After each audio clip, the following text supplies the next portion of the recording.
rahimani jami'an ya siang ta'ani man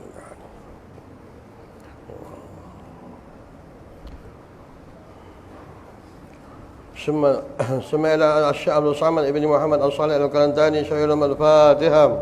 أعوذ بالله من الشيطان الرجيم. بسم الله الرحمن الرحيم. الحمد لله مالك يوم الدين. إياك نعبد وإياك نستعين اهدنا الصراط المستقيم صراط الذين عليهم ولا الضالين. بسم الله الرحمن الرحيم. الحمد لله العالمين والصلاة والسلام على أشرف الأنبياء والمرسلين وحبيبنا وشفيعنا وزهرنا مولانا محمد وعلى آله وصحبه أجمعين. قال رب اشرح لي صدري ويسر لي امري واحلل عقدة من لساني يفقهوا قولي. قال مؤلف الله تعالى ونفعنا بعلومه في دارين آمين. يا معلم الحكمة علمني يا معلم الحكمة علمني يا معلم الحكمة علمني. رب أدخلني مدخلا صدق وأخرجني مخرجا صدق واجعلني من لدنك نصيرا قدم إليك بين ذلك كله. أسمع. بسم الله الرحمن الرحيم. نسألك يا من هو الله الذي لا إله إلا هو الرحمن الملك القدوس السلام المؤمن المهيمن العزيز الجبار المتكبر الخالق البارئ المصور الغفار القهار وهاب الرزاق الفتاح العليم القابض الباسط الخافض البصير الحكيم اللطيف الخبير الحليم العظيم الغفور الشكور العلي الكبير الحفيظ المكين الحسيم الجليل المجيب الواسع الحكيم الودود المجيد الباعث الشهيد القوي المتين الولي الحميد المحسن المبدئ المعين الحي القيوم الماجد الواحد الصمد القادر المقتدر المقدم الظاهر الباطن الوالي المتعالي بار التواب المنتقم العفور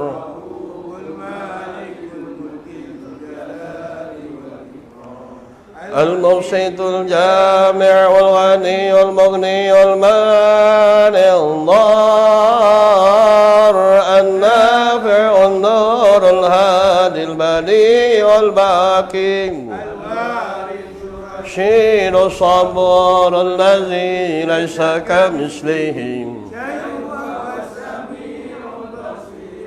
اللهم صل أفضل الصلاة على أسعد المخلوقات سيدنا محمد وعلى آله وصحبه معلوماتك ومداد كلماتك كل من ذكرون وغفل عن ذكرهم. Bismillahirrahmanirrahim. Keempat, ketika di antara engkau cenderungkan kepada dunia dan ialah engkau daripada Allah Subhanahu wa taala dan engkau mensia-siakan akan umur engkau dalam khayal masya Allah barang yang lain daripada Allah taala. Barang tu dalam keadaan tak perlu, dalam keadaan nak ditekam. Dia di antara penghadapan hati itu dia ada satu wajah saja. Kalau seandainya hati itu cenderung kepada dunia, maka dia membelakangkan akan Tuhan. Kalau seandainya dalam keadaan dia berhadap kepada Allah, maka dia membelakangkan kepada dunia. Nak toleh sekali dua, melainkan orang munafik aja. Allah pun dia nak toleh, hal keadaan dunia pun dia nak toleh. Padahal jihad bagi pihak Allah dan jihad bagi pihak dunia tu, kalau nak dibandingkan antara depan dan belakang. Kalau engkau hadapkan kepada ke depan, maka hal keadaan kau membelakangkan Allah. Andainya di antara engkau berhadapkan ke belakang, maka di antara hal keadaan kau hadapkan kepada Allah, engkau membelakangkan dunia. Nak 50-50 dengan Tuhan dia tak jadi dalam urusan hati. Dia takkan ada di antara urusan Allah dan urusan hati. Kalau seandainya dalam semayang tu hanya satu lahzah saja. Kalau manusia tu dalam keadaan dia mengingati masya Allah, cukup semayang tu pada peringkat hakikatnya tidak ada lagi urusan dia dengan Tuhan. Semata kadar dalam keadaan dia melaksanakan pada fardu yang zahir pada syariat. Maka ibadat yang bentuk demikian dia tak akan mendatangkan kesan. Bila bentuk di antara ibadat yang tak mendatangkan kesan, sebab itu dalam keadaan orang yang beribadat itu tadi, kalau tidak mendatangkan kesan pada hati dia, Al-Imam Al-Ghazali rahimahullah ta'ala dibentangkan, maka akan menjadi lebih pecah hati, lebih berani kamu dalam keadaan melakukan maksiat, dan pecah hati kamu dalam menunjukkan besar kamu pada hadrat Allah, pada pandangan Allah. Sebab itu kadang-kadang bila dia terlampau di antara pecah hati, dia berani dekat Tuhan, dia buat majlis-majlis maksiat ni, dia tak berasa bersalah dengan Tuhan. Bila dia tengok anak dia tak pakai tudung, dia tak rasa bersalah dengan Tuhan. Bila dia tengok bini dia pakai pakaian ketat, dia tak rasa bersalah dengan Tuhan. Bila dia terbabit dengan permasalahan jual beli riba, dia terlupa di antara tak rasa tak bersalah dengan Tuhan. Kisah orang bersalah itu satu bab, yang itu ada hidayat lagi. Tetapi dalam keadaan orang yang melakukan itu dalam keadaan tak merasa benda itu bersalah, yang ini dia jadi satu masalah besar. Makna masalah yang paling besar, bila tak, dia kata dengan keadaan dia dengan jubah, dengan lebay dia kahwinkan anak, tiba-tiba dalam keadaan anak dia bersanding pada ketika itu dalam keadaan tak menutup aurat. Kisah masalah, dia tahu hukum haram halal, itu masalah dia. Cerita persoalan yang keluar dalam bab ini ialah si bapa yang si tua ni tak sedar, yang dia tak rasa bersalah, yang dibuat dosa dengan Tuhan. Ini lagi berat hati macam ni. Hati macam ni dia lagi kebabal, lagi dalam keadaan orang yang keadaan cinta betul terhadap dunia. Kalau seandainya dia ibaratkan kata perbezaan antara manusia ni, manusia dia dengan iblis ni ada dua beza. Beza ni, manusia ni daripada Bani Adam, bila dalam keadaan betul, kalau dia ada jiwa lagi kemanusiaan, lepas daripada dia melakukan maksiat, dia akan timbul menyesal, kemudian dia akan kembali kepada Allah. Kalau seandainya manusia setelah dalam keadaan melakukan maksiat, kemudian dalam keadaan dia tak sedar yang dia melakukan maksiat, ataupun lebih dahsyat dia bangga melakukan maksiat, ataupun lepas daripada itu dia tak berasa diri dia berdosa kepada Allah Ta'ala dan membesarkan akan diri dia, yang ini jenayah yang tak dilakukan oleh Bani Insan, dia dilakukan oleh, di antara dilakukan dia oleh iblis dan rakan-rakan yang sewaktu dengan dia. Perbezaan antara manusia dengan iblis ini, apabila melakukan kesilapan dia kembali kepada Allah. Bukan di antara hal keadaan sentangkan situasi iblis itu, apabila dalam keadaan dia melakukan maksiat, dia hal keadaan tak menyedari perkataan itu, perbuatan itu, dalam keadaan dia tahu perbuatan itu berdosa, lalu dalam keadaan dia tidak kembali pada bertaubat kepada Allah Ta'ala, bahkan dia bangga pula tentang kedudukan diri dia. Maka nisbah dia nak kena hukum betul-betul, tengok betul-betul. Dia duduk dalam kabel landasan insan ke dia duduk dalam landasan iblis? Kalau dia duduk dalam landasan Islam, ikut kepada bapa ke, di antara bapa kemanusiaan Sayyidina Adam AS, bila dalam keadaan terlanjur dalam termakan pada buah khuldi, lalu dalam keadaan dia bertaubat kepada Allah, lalu dia mengendahkan diri beratus tahun minta taubat kepada Allah. Ataupun dia nak ikut pada mazhab yang kedua, yang disingkirkan dia daripada syurga, lalu dalam keadaan dia tak nak akur dan perintah dan arahan daripada Allah, lepas daripada itu kedahsyatan dia dibangga pula dengan kejadian dia daripada api dan Adam daripada tanah.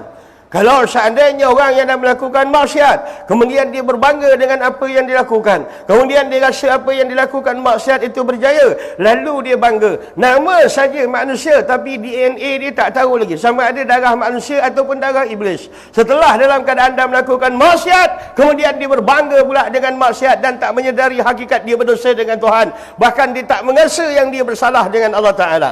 Yang ini dia banyak berlaku. Kalau di antara manusia dia melakukan dosa, itu satu section. Tetapi kalau dia melakukan dosa tak berasa berdosa, dua section kedua. Kalau dia melakukan dosa, dia hal keadaan dia tak nak taubat, kemudian dia tak sedar hal keadaan dia tak akur benda itu adalah satu dosa, kemudian dia berbangga pula apa yang dibuat. Yang ini section yang terkeluar daripada section mahkamah kemanusiaan. Yang ini masuk dalam agenda mahkamah iblis, tuan-tuan, mahkamah syaitan. Jaga baik-baik sikit.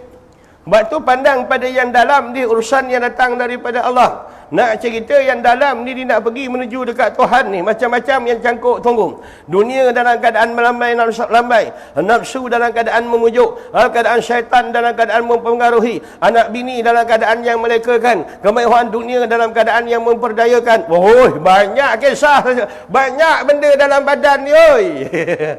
Ingatkan sikit aja. Dia tak payah lawan yang luar-luar, lawan yang dalam ni je. Dalam ni je selesaikan dulu. Kalau tak selesai dalam ni, luar dia tak akan selesai, tuan-tuan. Ya? maka nisbah selesaikan dulu. Bersihkan dulu. Tazkiyah, mana tazkiyah. Maknanya di antara nak bersihkan hati itu, dia tak boleh pergi jalan sendiri. Dia kena minta tolong dengan Tuhan. Ya Allah, hati aku kotor. Ya Allah, tolong bersihkan. Ya Allah, aku ni bermaksiat, maka pertaubatkan. Ya Allah, ya Tuhanku, aku ni berdosa, maka ampunkan. Minta tolong pada Tuhan. Wala tusaku anfusahum. Janganlah kamu sangka bahawa diri kamu dah cukup bersih, kata Allah. Wallahu a'lam wallahu ya'lamu liman ittaqa. Allah yang sebenarnya di antara yang mengetahui siapakah yang paling suci, yang paling bertakwa. Allah kata, pada tu zaku, kau jangan perasan diri kau dah bersih. Allah perasan macam tu. Jangan perasan diri dah bersih. Belum. Melainkan siapa dia? Pada suka-suka berhati-hati, jangan kamu sangka diri kamu dah bersih. Sesungguhnya perjalanan seluruh watak kamu zahir dan batin, sama ada drama kamu dan wayang kamu. Wallahu ya'lamu liman ittaqa. Dia mengetahui hati yang mana yang bertakwa kepada Allah, atau berlakon-lakon seperti mana orang beriman pada hakikatnya mereka tidak setuju dengan sesuatu ketetapan yang datang daripada Allah. Faham banget? Agama ni biar telus dan tulus. Dan tulus dan telus. Dan tulus dan tulus. Nasir. Lagu Nasir. Dan telus dan tulus. Dan telus dan tulus. Dia tak nak wayang-wayang bang. Kita dah tua. Tak lama lagi ada satu pakaian scanner yang Allah bagikan pada kita. Dia balutnya 3 lapis, kemudian dibaringnya dalam liang lahat. Tak perlu sebut di antara dosa-dosa itu, tak perlu sebut. Bila dalam suasana ketakutan pada ketika itu, pop, dia pun boleh nampak di mana kesilapan dia. Berapa banyak sembahyang yang tinggal, berapa banyak puasa yang belum diqada, berapa banyak hutang dengan Allah belum diselesai, berapa banyak lagi berkhianat dengan manusia. Cukup. Ibarat kata orang kalau bawa lesen, dia ni duk reka je. Tapi bila dia jumpa Roblox tengah-tengah ada lampu biru berkelip-kelip tu, masa itulah dia tepuk dahi. Ya Allah, lesen aku, innalillah. Ya Allah, rotek aku dah kojol. Ya Allah, hal keadaan macam-macam cekedak dia akan keluar. Nampak lampu biru tu, dia sendiri akan bentangkan kesilapan dia. Apatah lagi kalau dia dah baring celah liang lahat yang sempit, ditutup dengan papan daka, tak boleh melontar, dah diikat dengan 3 lapis. Kemudian hal keadaan ditimbus lagi dalam tanah. Dia masuk saja, bila kembali roh nyawa masuk balik, dia akan nampak di mana salah dia. Baru dia nampak masjid tu dekat ataupun jauh. Baru dia tengok duduk dalam majlis ilmu tu mudah ke senang. Baru dia tengok mana lebih senang nak berhadap dengan fitnah kubur, atau sekadar mereka menyebut astaghfirullah dalam masjid yang ada kipas, yang ada aircon. Hal keadaan mana lebih mudah nak menghadapi di antara azab kubur ataupun fitnah kubur, ataupun sekadar lebih mudah, mana lebih mudah dengan istighfar yang duduk di atas masjid, dengan tasbih dan tahmid duduk di atas masjid. Hari ini orang tak nampak kelebihan wirid. Bila dah pakai kain kapan baru dia tahu. Hari ini orang tak nampak kelebihan berjalan kaki ke masjid. Bila dah pakai kain kapan dia tahu. Hari ini orang tak tahu duduk dalam majlis ilmu menyamai dengan 1000 rakaat sembahyang sunat. Besok dia dah mati baru dia tahu. Abang ya. Atas dunia ni depa tak tahu. Depa tak tahu, dan ataupun depa buat tak tahu.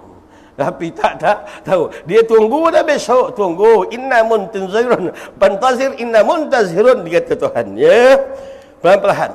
Maka hal keadaan jangan cenderungkan kepada dunia.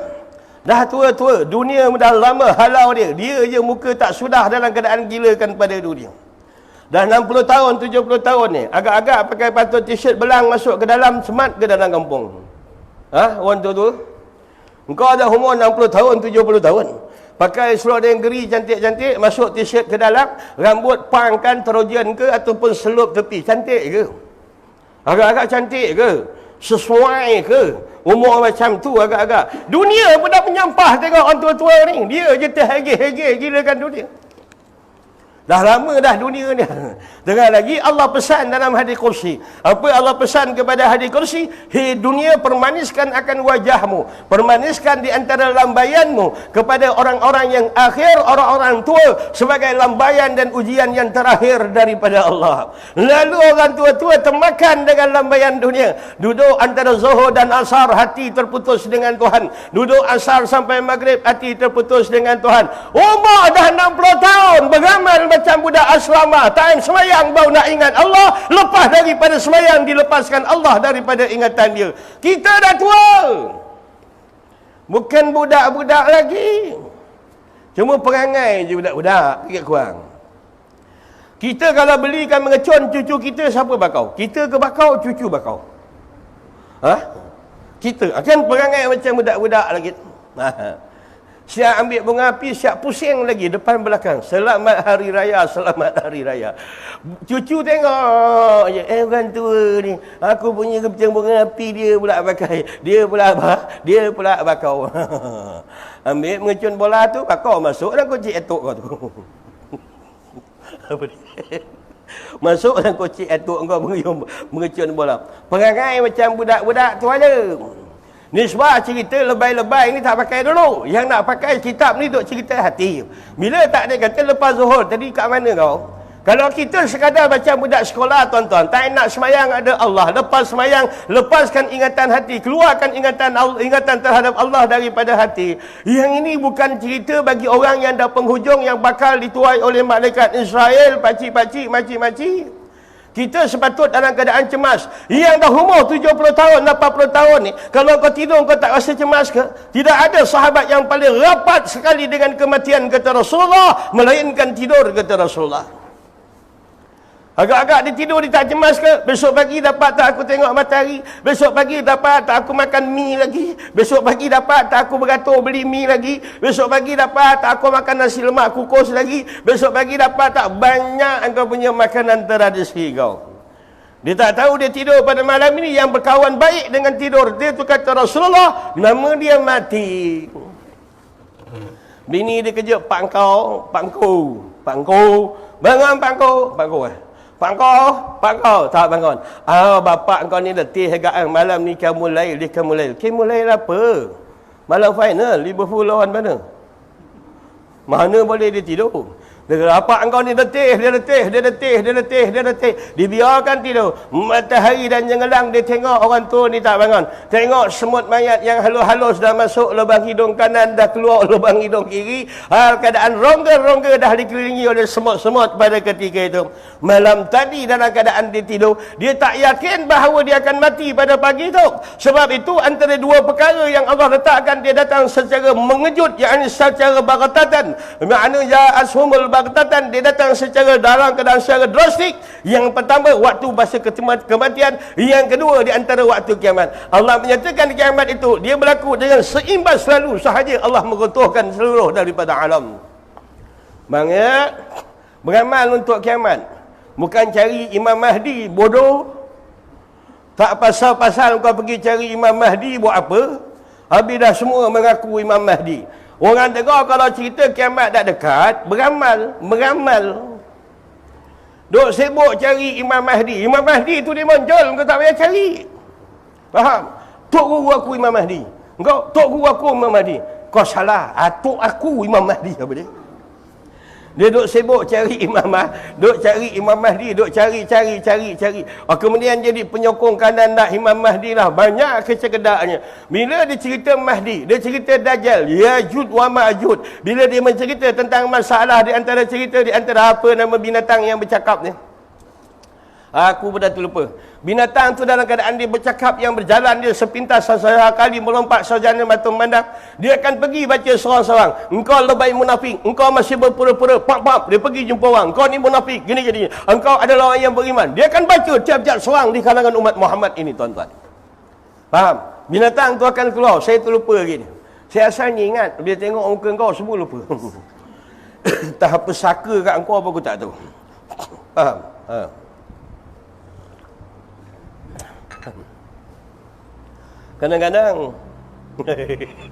Kadang-kadang Rasulullah bila angkat takbir, tak lepas. Bila Rasul baca ayat Quran, tiba-tiba tergagap sikit. Bila Rasul kadang-kadang tergagap sikit. Rasulullah tanya, siapa yang belakang aku ni? Orang yang belakang imam ni. Orang belakang imam bukan sebarang orang ni tu. Kalau dia gagap tu, maknanya kalau imam gagap tu dia punya hal dia tu. Apa dia? Hoi. Kau faham tak ayat aku ni? Kalau imam kata innal orang belakang tu. Kita cakap Cina lah, sui orang belakang boleh. Habis cerita. Payah benar nak mahamkan kau. Habis. Maka nisbah bila takdir kata di antara, kalau seandainya di antara dia boleh rojok hal keadaan dia boleh buat kata putus. Ibarat kata orang yang berlepas kahwin dua. Bini tua kata, abang pilih salah satu. Saya ataupun dia. Oh. Labai pun termenang, dedeng, termenang. Mana satu nak ambil? Nak buang yang tua sayang. Pasal kelapa dah tua ni santan dia banyak. Faham? Oi. Nak buang yang muda pula sayang. Air kelapa muda boleh buat penyejuk. Betul? Itu tak payah tulis, jangan tulis. Maksud dia buat penyejuk. Mana satu? Lalu bini dia menjerit, pilih aku ke bini tua. Lebay pun serba salah. Lalu naik atas rel kereta api, pasang jaket, nyanyi lagu Hindustan 2-3 kali. Kejap lagi kereta api pun bunyi horn. Pom, ingat serah diri, rupa terkejun kata. Tak jadi serah diri lah, hero Hindustan. Duk fikir-fikir, agak-agak kat mana? Ui, agak-agak kat mana? Kalau tak, dia kata antara bini kau sayang bini dengan sayang anak. Engkau lebihkan anak, tiba-tiba bini cemburu. Abang pilih salah satu. Abang nak saya ke atau nak anak? Saya tak nak dua-dua sekali. Oh, kan serba salah tu bang. Serba salah. Dibuat salah, tak buat salah. Dengan Tuhan tak ada pilihan tuan-tuan. Kalau dah 60 tahun pun duk fikir dunia ke Allah, dunia ke Allah, dunia ke Allah, baik duduk dalam perut bumi daripada belakang bumi. Allah tak ada tandingan, Allah tak ada persaingan, Allah tak ada perlombaan, Allah tak ada pilihan. Tetap pilihan adalah mutlak Allah. Kalau teguh bini pakai seluar ketat kang, hal keadaan bini marah. Kalau tak teguh kang, Allah marah. Mana satu nak teguh? Dah berapa umur kau ni baik? Dengan Tuhan pun kau nak tanding-tandingkan lagi. Ha? Pegang aja cakap Tuhan. Teguh bini tu. Oi, ha. Faham? Kau tak nampak bini kau hijab lagi? Pasal apa tak nampak bini hijab? Pasal kita dengan Tuhan ni tak cukup sayang, tak cukup cinta, tak cukup kasih. Kalau cukup sayang, cukup cinta, cukup kasih, nescaya kita akan nampak adakah betul bini itu musuh, adakah anak itu betul musuh, adakah harta itu betul itu musuh. Pasal hala tuju dan cara kaitan hati kita dengan Allah belum cukup cinta. Contoh, kalau tuan-tuan orang yang kaki burung, bila dia duduk mandal keadaan buat gacik burung, duk ambil terkukuh, pasang gacik dia, dia duduk tepi semak. Dia menyangkung pada ketika itu. Menyangkung pakai kain pelikat. Dia pun mengarah dari semak tu. Tuh, biar pemikat tu dalam keadaan bunyi, tarik burung terkukuh yang lain. Burung terkukuh pun turun. Dah cantik dah 2-3 ekor nak masuk gacik. Tiba-tiba pada ketika itu, bini dia lalu. Siapa dia? Bini dia lalu. Engkau agak-agak berasap tak bini dia kena maki? Kenapa dia boleh marah bini dia? Buta, kan aku tengah pasang gacik tu, gini. Kenapa dia sanggup di antara marah pada bini dia? Kerana minat dia pada terkukuh tu mengatasi pada yang lain. Siapa saja yang menghalang dia daripada mendapatkan terkukuh, maka dianggap dia sebagai musuh dan dia akan marah ataupun sebagainya. Kalau seandainya Allah itu dah cukup manusia hirup cinta dia, nescaya dia akan nampak betapa besarnya fitnah anak, bini, harta dan dunia, tuan-tuan. Pasal kita tak cukup cinta kat Tuhan. Wa ma qadarullahi haqqa qadrihi. Sebenarnya kamu kenal Tuhan, kamu sayang Tuhan, kamu rindu Tuhan, kamu sayang, kamu kasih pada Allah. Tak cukup kasih. Sebab itu, apa-apa saja yang memutuskan hubungan kamu dengan Allah, kamu tak rasa sensitif. Anak kamu sembah Allah dah 80 tahun. Anak kamu durhaka dalam keadaan pakaian yang ketat. Kamu tak sensitif. Anak kamu kuang hajau dengan Tuhan kamu. Pasal tak cukup sayang. Tak gitu apa engkau. Kau jangan buat muka ketat-ketat malam ni. Okey, kena faham betul-betul lah. Kalau Allah tu dia sayang. Baru beli kereta baru, dia letakkan depan rumah. Tiba-tiba dalam keadaan pada ketika tengah sayang kereta tu tadi, anak pun datang, dia balingnya dengan batu. Kemudian anak yang lain pula, dia bawanya dia cangkulnya pintu tu. Engkau agak-agak anak ni kena tak pelempang bangang 60 km sejam. Engkau agak-agak lah. Pasal apa dia marah anak dia? Pasal dia sayang pada kereta. Apa sesuatu yang mencacatkan antara kereta dia dan hal keadaan sesuatu, dia akan marah, dia akan halang pada ketika itu. Kenapa anak durhaka bapa tak apa anak durhaka kepada Allah bapa tak marah? Kenapa bini dalam keadaan durhaka kepada Allah bapa tak marah? Kenapa di antara anak yang melewatkan sembahyang bapa tak marah? Kenapa bini yang pergi rumah pergi shopping, pergi rumah orang kahwin, bersorek macam pontianak dapat sari hidup, bapa tak marah? Sekarang sehari hidup, dulu brim, faham? Hoi. Dia punya make up tu kalau dia lalu kat kubur, hantu kubur baca ayat kursi, kau tahu? Dia punya ngeri punya make up tu, menakut-nakutkan aja. Nisbah macam tu. Ibarat kata macam Dayak dapat senapang lah, gata dia tembak, ampung-ampung, langit pun dia tembak, ampung-ampung. Nisbah begitu. Maka hal tak kata tak. Dia kau fikir dua je. Kalau hati itu dalam keadaan kedudukan dia free dalam sembahyang. Kalau seandainya kau terlepas mengingati Allah, automatik dalam sembahyang itu akan ada angan-angan.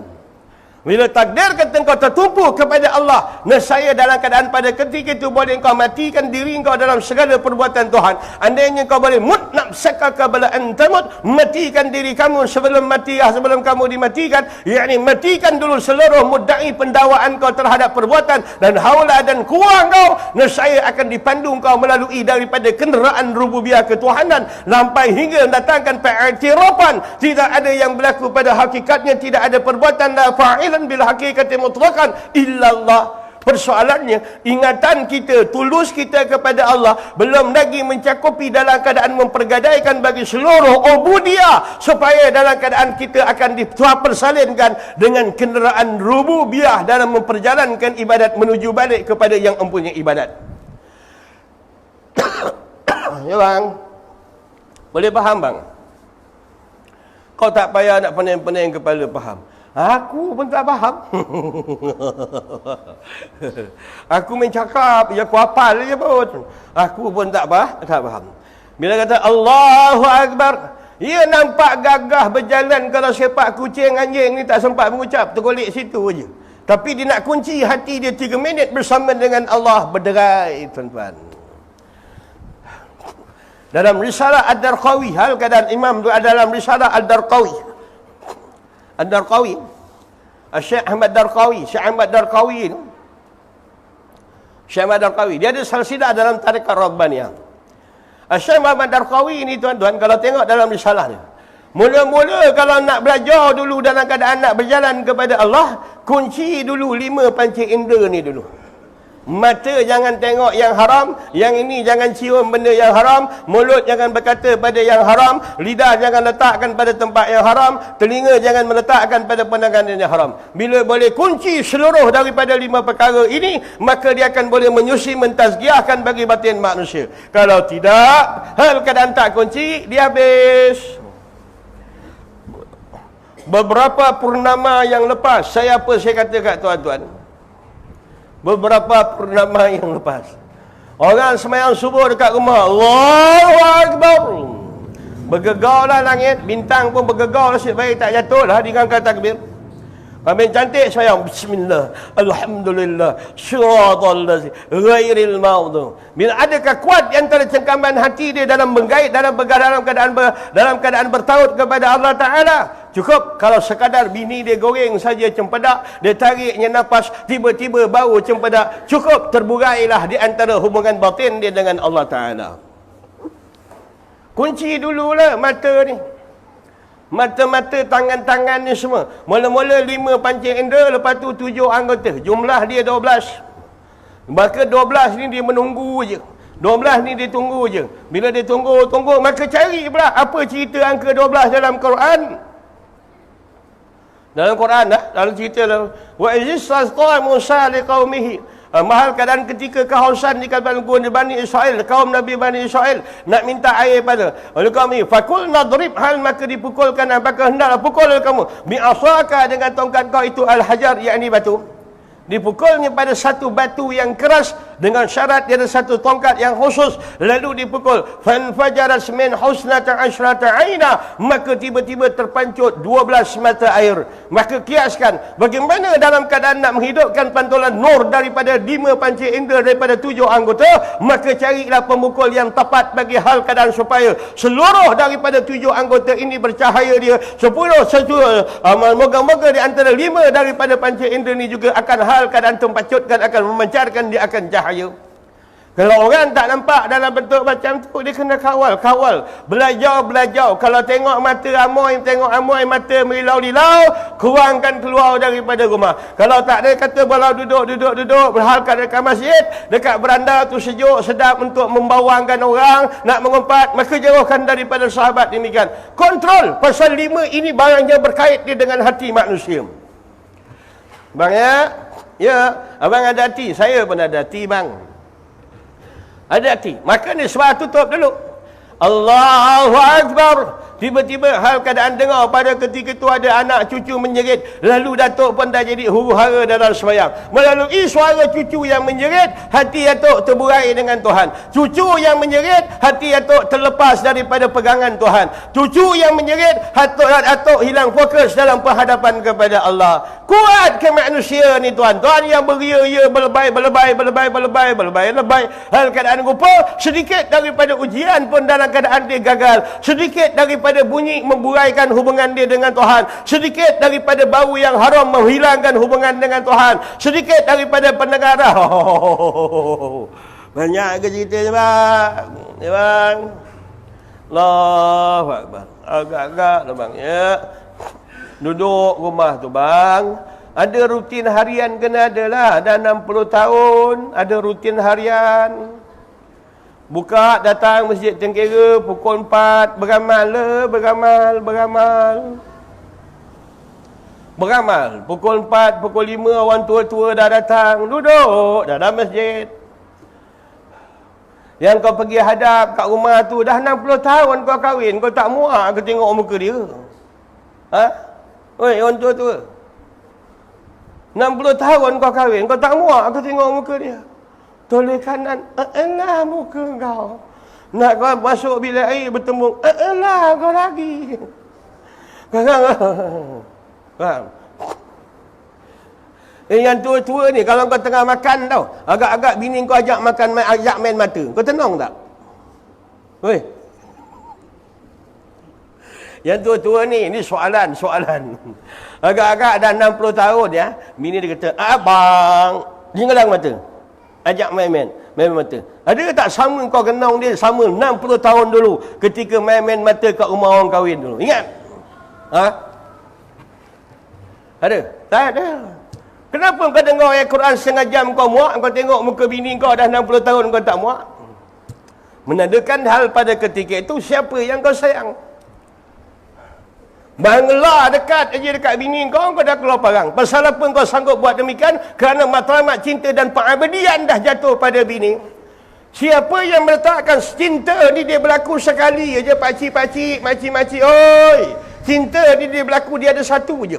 Kalau salam humur hidup kau dah letakkan di mana apa yang kau cinta, maka jamhur kebanyakan ulama muhakkikin dan ulama tasawuf mengatakan apa saja yang kamu telah lafazkan cinta, kamu akan jadi abdi kepada dia sepanjang daripada hidup kamu. Andainya daripada dulu kamu menyatakan cinta kepada Allah, nescaya kamu akan mengabdikan diri kamu kepada Allah. Andainya kamu tersilap dalam keadaan menyentuh seorang wanita sampai tua, dia akan jadi barwa pada bini-bini dia, tuan-tuan.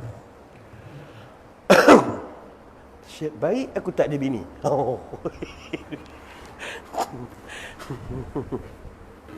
Faham bang? Bini ajak jalan tak pakai tudung, lelaki ngikut dia, gedegak. Bini ajak pergi pasar malam, beli petai.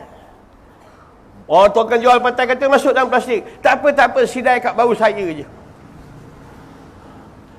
Hatta daripada bini dia keluar dalam keadaan durhaka kepada Allah. Demi cintaku padamu.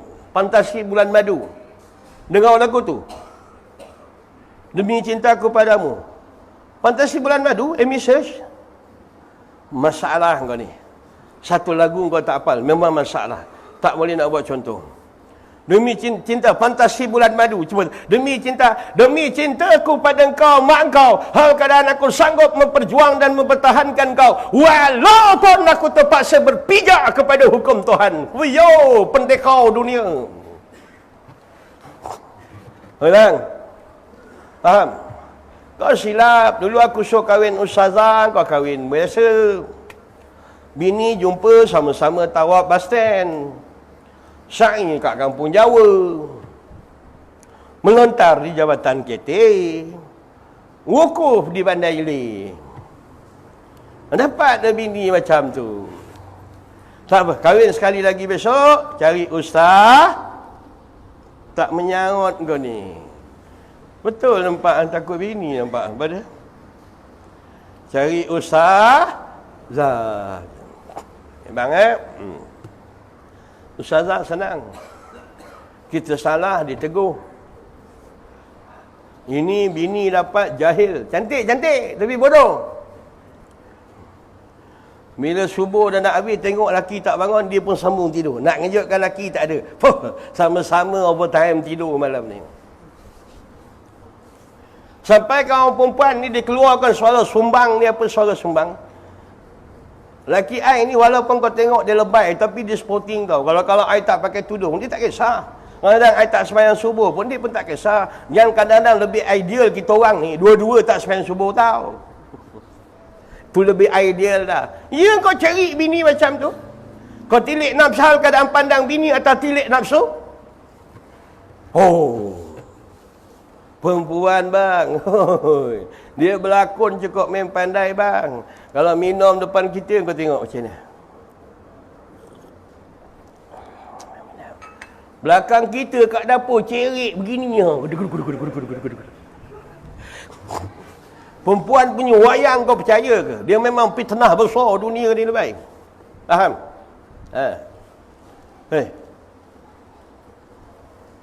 Yang tak mengangguk ni, besok bawa limau nipis, aku ubat ke balik. Habis. Cenderung dan lalailah engkau daripada Allah Ta'ala dan engkau mensia-siakan akan umur engkau dalam khayal ma siwallah, menghayalkan sesuatu tentang dunia. Umur dalam peringkat dah 60 tahun ada cita-cita besar terhadap dunia. Umur dah 60 tahun masih membayangkan lagi kalau cucu aku kahwin aku nak buat kat hotel. Yang seorang lagi pula kalau boleh aku nak buat kat pulau. Besok kalau cucu aku kahwin, datuk dah umur 60 tahun. Diserangkan dia dengan angan-angan, diterangkan dia dengan khayalan, diserangkan dia dengan pasal benda sesuatu yang fantasi, diserangkan dia dengan kenikmatan dunia dengan berbagai-bagai yang hal keadaan menjanjikan pada dia. Hakikatnya dalam keadaan sekadar wa mal hayatud dunya illal mata'ul ghurur. Tidak adalah kehidupan dunia ini melainkan satu kesedapan, satu kenikmatan, satu keadaan kesedapan yang paling yang memperdaya, kata Allah. Ya bang ya. Mereka pergi kerja, cik kerja, pergi kerja, cik kerja. Cukup bulan duk cucuk dapatlah gaji dia tu. Cukup pergi kerja balik kerja, pergi kerja balik kerja. Cukup bulan cucuk lagi keluarlah gaji dia. Pergi kerja balik kerja, pergi kerja balik kerja. Cukup bulan cucuk dapatlah gaji tu.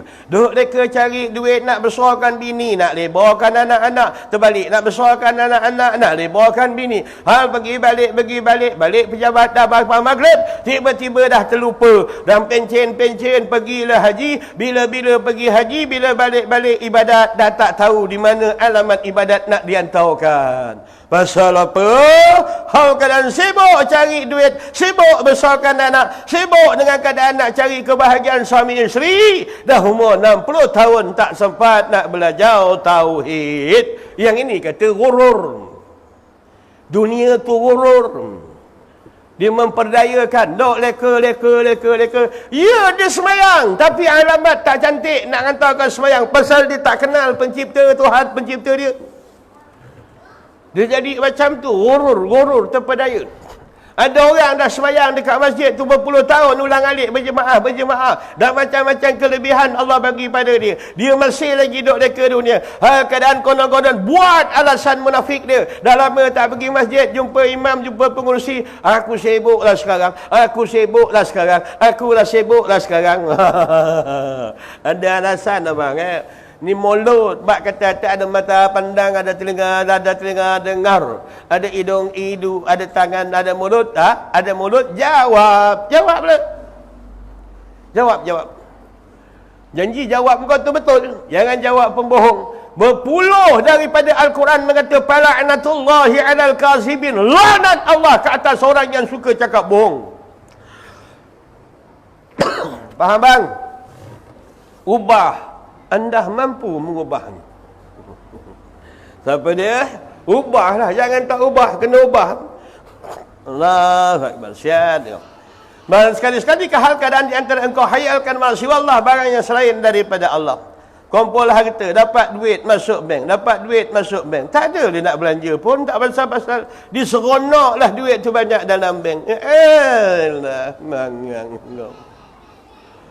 Orang dapat duit berjalan, pergi Turki ke, dapat duit jalan, pergi mana-mana ke, dapat duit tu buat apa? Enjoy, ambil kenikmatan dunia berlandaskan pada Islam. Dapat duit, simpan.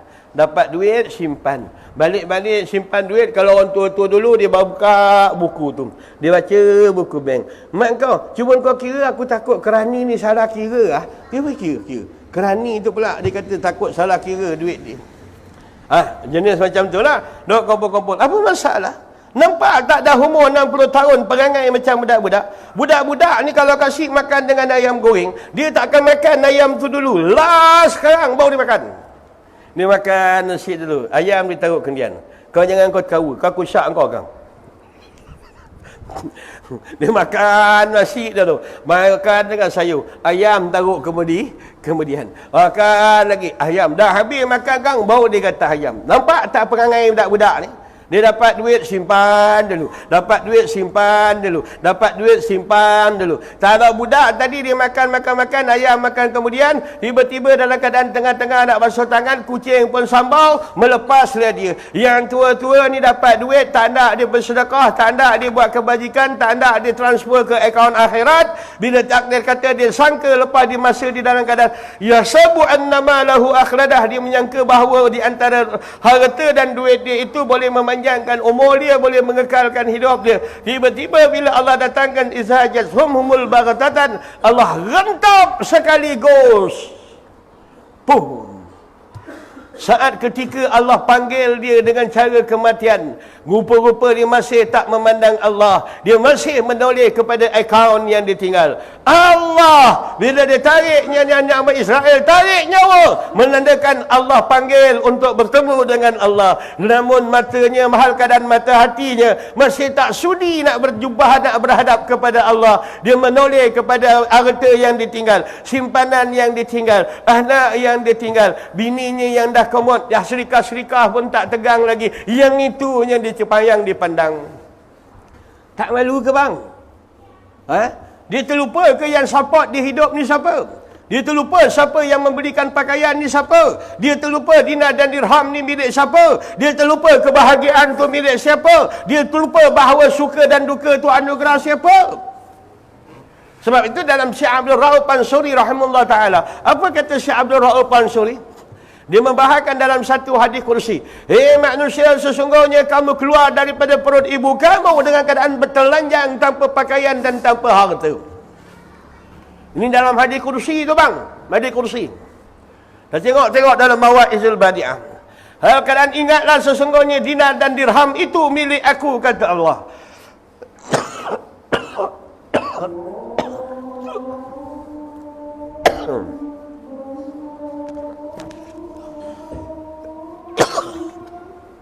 Allahu Akbar.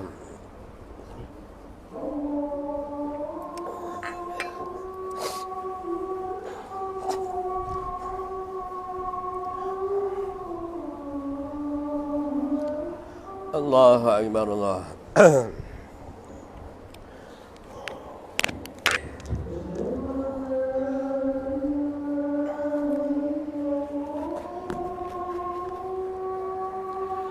أشهد أن لا إله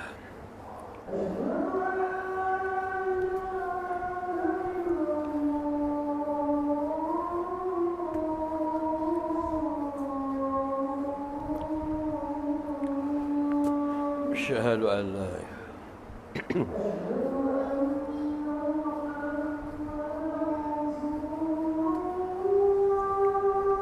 أشهد أن محمدا رسول الله.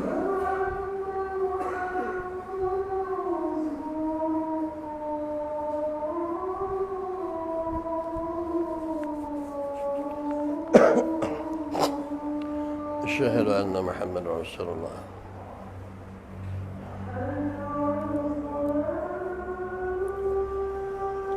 لا حول ولا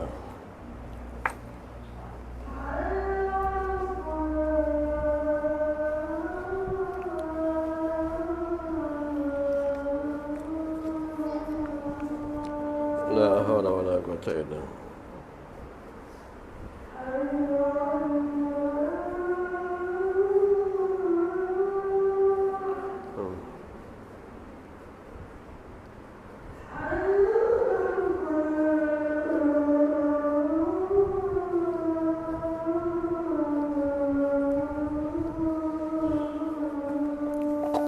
لا حول ولا قوة.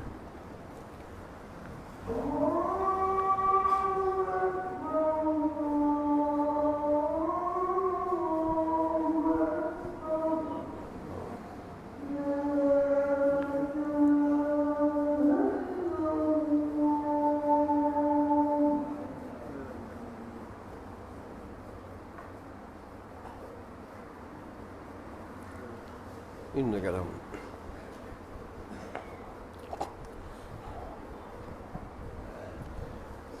Cuba tengok apa kata di antara Sya'ab al-Pansuri rahimahullah ta'ala.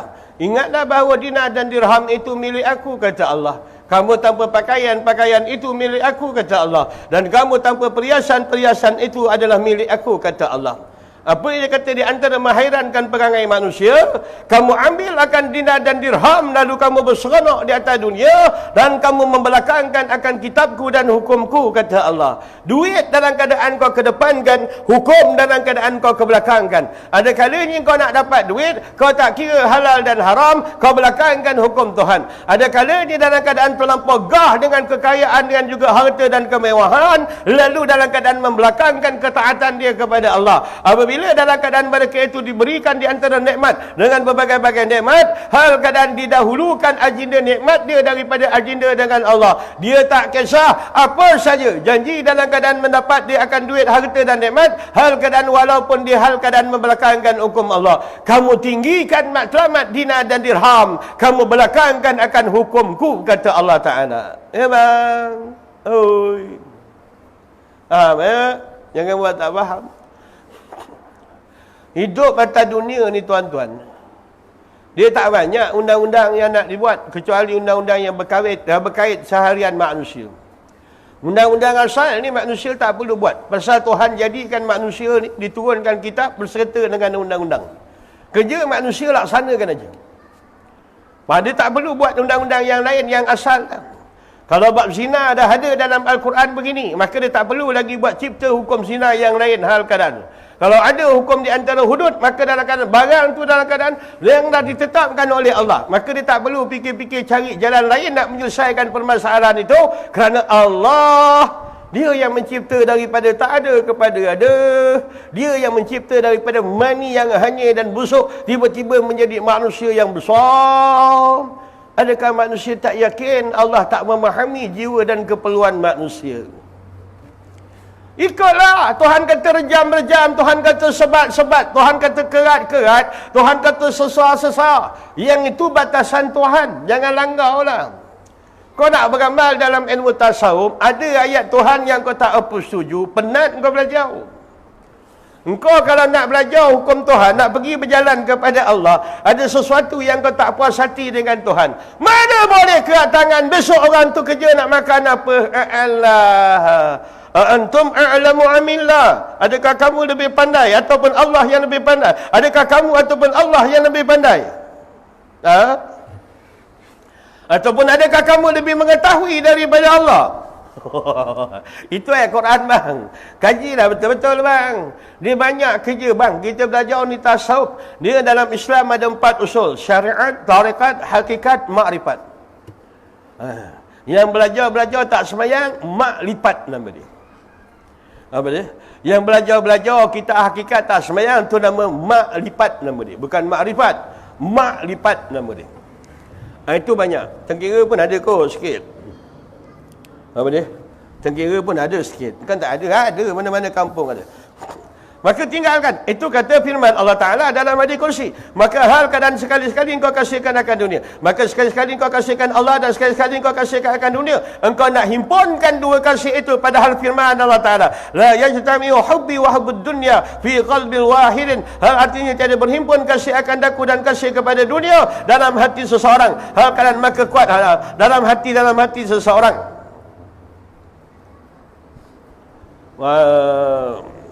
Di dalam sebelum perkataan hati itu taruh perkataan satu. Sebelum perkataan hati itu taruh perkataan satu. Maka tidak berhimpun di antara kasihku dan kasih kepada dunia itu dalam satu hati seseorang. Maknanya dalam satu hati nak kongsi kasih Allah dengan kasih dunia. Allah pun kita sayang, Ustaz. Bini pun kita sayang, amat. Allah pun kita sayang, Ustaz. Anak pun kita sayang, amat. Sayanglah anak kau, sayanglah bini kau, tapi kerana Allah, jangan sampai anak dalam keadaan durhaka kepada Allah pun kau dalam keadaan masih lagi sayang dan kau tak tegur. Yang ini dah terkeluar batasan, bang. Kalau dah tiba air dah naik sampai nak naik ke bukit, lalu dipanggil anak dia pada ketika itu, terkilanlah Nabi Nuh yang anak dia tak naik. Dia bagi tahu kepada Allah, sesungguhnya mereka itu adalah ahli keluargaku, wahai Allah. Hal keadaan pada ketika itu Allah halkan satu ayat yang saya tak huraikan pada malam ini. Maksudnya akhirnya kesudahan daripada itu, apa jawapan Tuhan kepada Nabi Nuh? Laisa min ahlika, sesungguhnya anak itu dan bini kau bukan lagi di kalangan ahli keluarga kau. Faham? Takkan kau masih lagi nak i'tiraf dia anak sedangkan dia biadab dengan Tuhan kau? Bang, faham mata dunia ni semua kena hantar daripada Tuhan dan nak balik kepada Allah. Jangan jadi anak dan bini itu, inna auladakum wa amwalakum fitnatun. Anak kamu, harta kamu, isteri kamu jadi fitnah bagi kamu, penghalang bagi kamu. Allah dituju Allah matlamat yang utama. Bila pegang pada Allah, siapa saja yang menghijab perjalanan kau kepada Allah, walaupun hal keadaan tali kasih kepada anak cantas, tali kasih kepada bapa cantas, tali kasih kepada ibu cantas, nak menetapkan bahawa cinta kepada Allah itu mutlak. Sebab itu mukadimah dalam perjalanan perkembangan Islam, dia berlaku pada ketika hal keadaan peperangan, bapa yang bunuh anak yang bunuh bapa, anak buah bunuh pak saudara bunuh anak buah, demi dia ada nak meletakkan ketinggian agama pada zaman tu. Nak buat macam mana? Pasal manusia nak kena faham, kita adalah makhlukat yang kena jadi. Kita tak ada kuasa untuk menjadikan diri sendiri. Maknanya kita ada ketentuan dan ketetapan mutlak datang daripada Allah. Hal keadaan Allah kalau dia nak dihapuskan jenama manusia atas dunia ni, dia nak tukar pada makhluk lain, dia berhak dalam keadaan dia buat.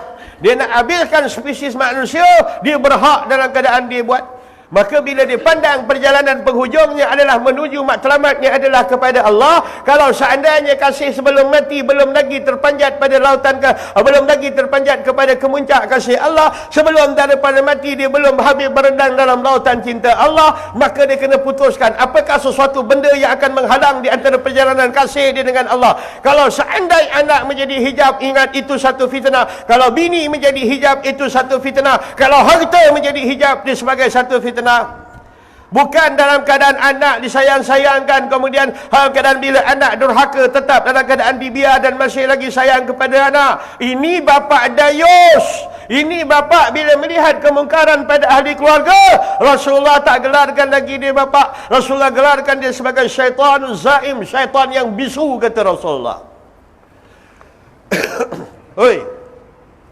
Kalaulah engkau balik hari raya engkau balik kampung, nyanyi balik kampung, nyanyilah ramai-ramai, lah gedebuk. Tiba dekat rumah mak kau dan bapa kau, tiba-tiba anak kau ni tadi dia ambilnya selipar, dia layang kat muka pak kau, atuk dia perpuk. Lepas ni dia pula ada satu cucu tu, nenek dia pakai tudung, dia gentapnya tudung nenek dia tu sampai tertonggeng-tonggeng nenek dia tu tadi.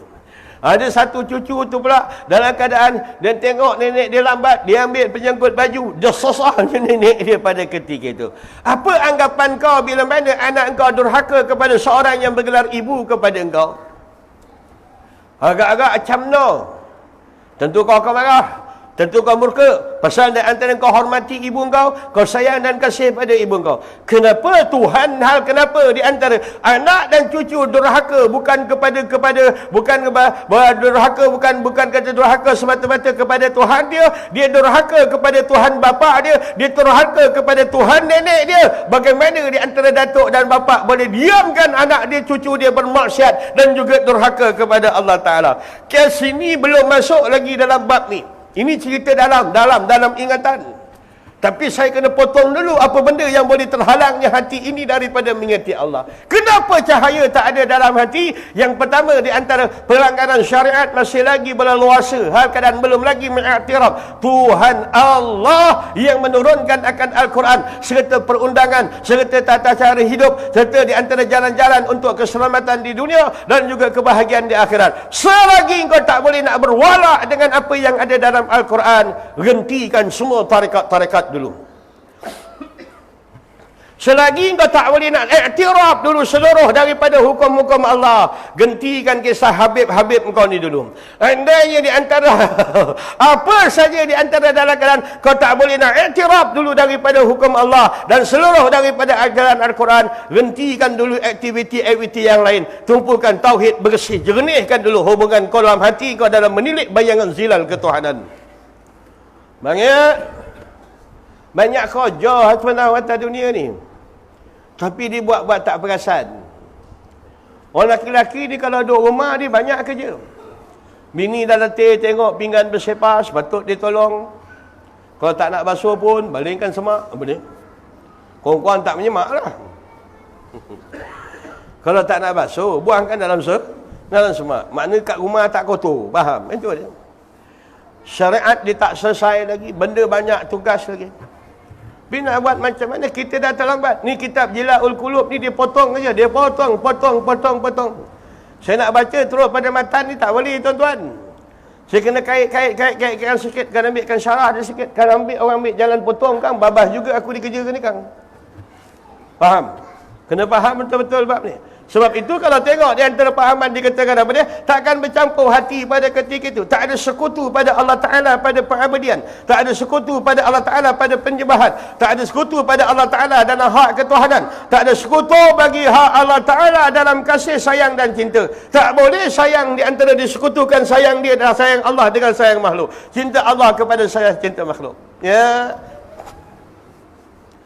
Kak pejabat, pangkat musau, pakai necktie, milik akon, nak tempuh bilik dia 3 bilik dulu kerani kena tempuh. Besar pangkat dia. Bila bini diajak pergi shopping, tiba kat shopping, pengarah ni tadi kena tolak troli. Dekat pejabat dia bos, dekat shopping dia kena tolak troli. Bini dia pun ambil barang, isi troli. Dia tolak aja. Nak pula troli yang tayar dah biol tu. Habis kiri kanan ditempuh. Mengeras-ngeras badan dia ngawal. Dah penuh-penuh. Tiba kat cashier.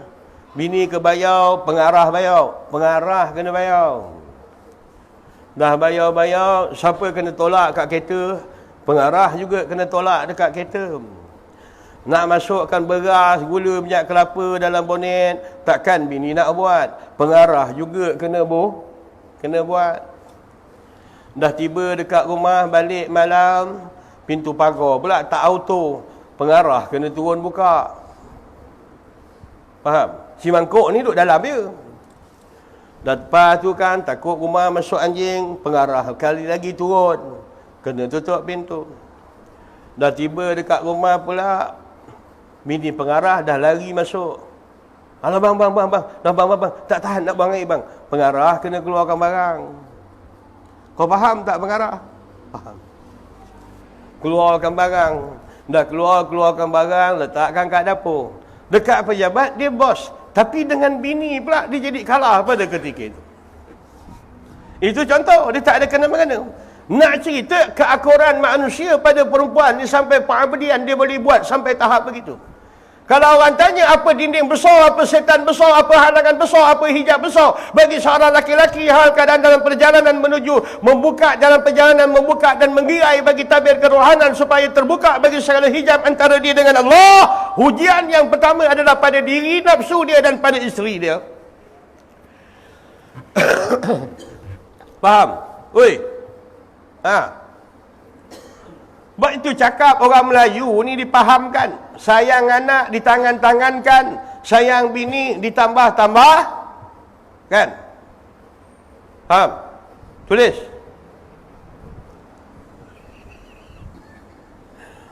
Tulis. Sayang anak ditangan-tangankan, sayang bini ditambahkan. Itu tanda sayang bini. Kalau tidak, dia nak layan kau je. Bila kau balik, rumah bini baru, dia dapat rehat. Macam tu lah cara sayang bini.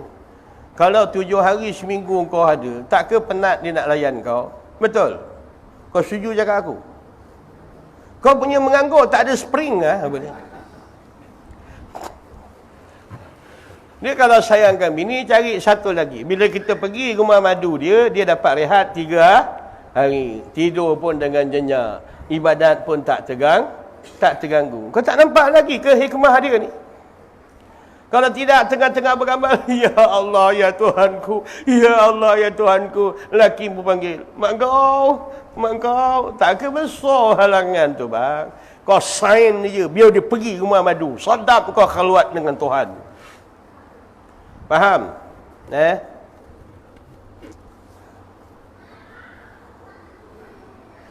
Kalau kau dengar kuliah aku ni, balik kau tanya bini kau. Kau rasa abang ada ni mengganggu kau tak? Kau tertekan tak? Rasalah cakap macam tu. Dia dah dengar kuliah aku, tak ada bang, okey. Abang hari-hari ada pun okey. Tak nak dia madu ke dia. Padahal merehatkan dia. Pasal hati dia tak cukup lagi kenal Tuhan, tak cukup sayang Tuhan. Padahal waktu ibadat dia terganggu dengan sebab adanya suami. Dia bangun tengah malam, tengah menangis hubungan khalwat dengan Tuhan, lelaki dia panggil, mangkau! Dia tiap bini dia, mangkau! Kalau Melaka lagi rengkar, mangkau! Sebab tu perempuan ni mangkau, makin tua makin mangkau. Nampak cantik tapi tawau. Kau tahu tak durian mangkau? Durian mangkau ni nampak dia gah tapi dia tawau. Itu nama mangkau. Faham? Cakap macam orang rumah cakap macam tu. Bila dia tengah beramal, bini laki kacau. Beramal, laki kacau. Beramal, laki kacau. Macam mana aku nak beramal? Biar aku dah umur 60 tahun. Apa lagi orang tua ni nakkan aku? Bila lagi aku dapat berkhalwat secara peribadi dengan Tuhan dalam masa 2-3 hari waktu malam? Tak dapat. Kecuali dalam keadaan hadiahkan dia satu madu je. Kasihkan dia. Suruh dia cari madu. Itu saja yang boleh ditumpukan pada amal. Balik rumah bini muda, bini tua dapat berkhalwat dengan Tuhan. Lazat.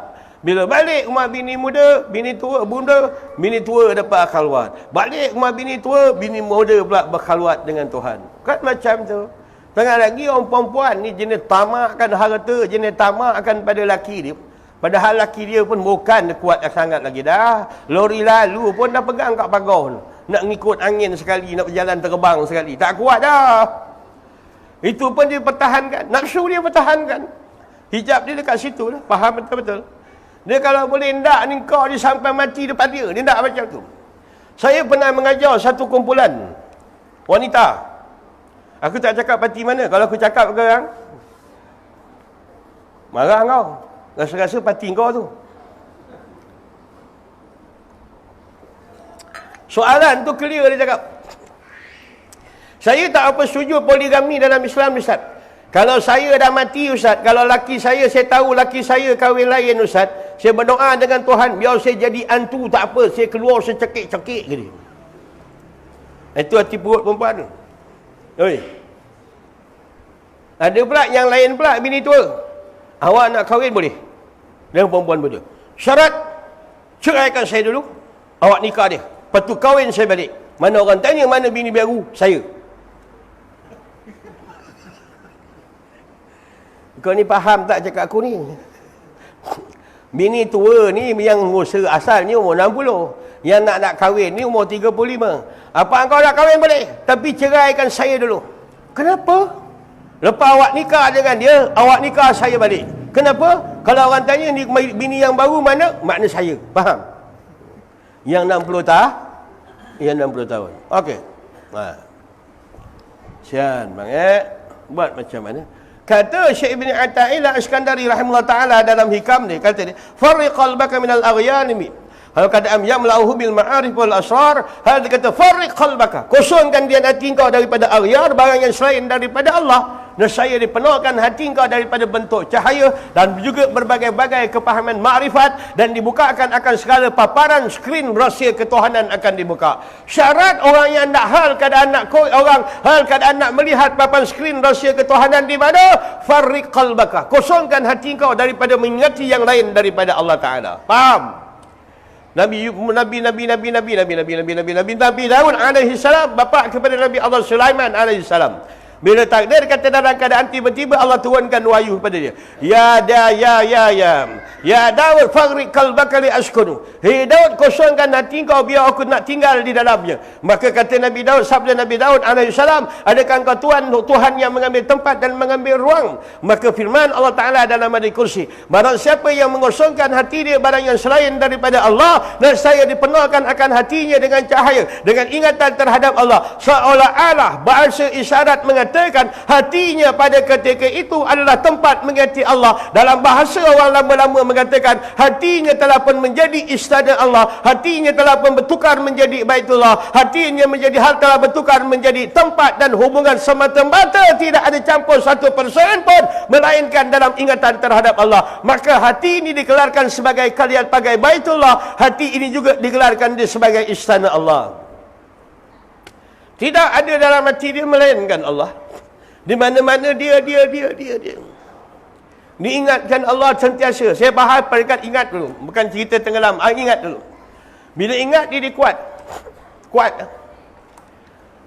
Engkau kalau pergi takdir kata, engkau pergilah Kelantan, tak payah jauh-jauh, pergi Kelantan ke Terengganu. Bila pergi Terengganu, keadaan bila engkau nampak kain batik, engkau nampak siapa? Nampak siapa? Bini kau. Bila nampak permainan, nampak cucu engkau. Betul-betul? Engkau ni buat tak perasan pula cerita ni. Kena ingatkan macam tu. Atau baik beginilah. Kata kalau bini dia telah dipanggil, datang eliket padam tiba-tiba. Bini dia padam tiba-tiba.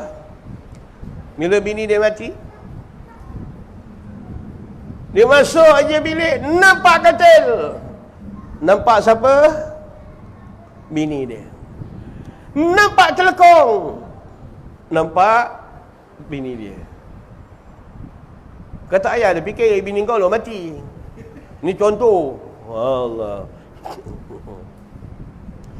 Bila dia nampak selipar bini dia, ternampaklah kaki bini dia. Bila dia pergi dekat dapur makan dekat meja, terasa kosong pada ketika itu. Mata tu yang nak pakai pakcik-pakcik, bukan mata yang luar ni, mata tu. Kan saya dah bagi contoh, anak 8 orang, padam tiba-tiba seorang, maka tinggallah 7 orang. Hari raya duduk dekat kerusi. Keadaan kursi masih lagi seperti biasa. Seluruh anak-anak balik, tiba-tiba ada kerusi kosong. Bapa yang tengok anak-anak yang ada atas kerusi ni, dia tak berasa gembira. Tetapi bila dia tengok kerusi yang kosong ni, maka tangkap leleh dia, meleleh air mata pada ketika itu. Yang celik hal keadaan ada 7 orang tak digembirakan, bahkan yang dia terpandang kerusi yang kosong itu dalam keadaan dia tangiskan. Terbalikkan pandangan, clearlah perjalanan ke Tuhan. Okey, faham? Kena faham betul? Bak kata hikmah, orang kata apa? Orang berkata apa cakap?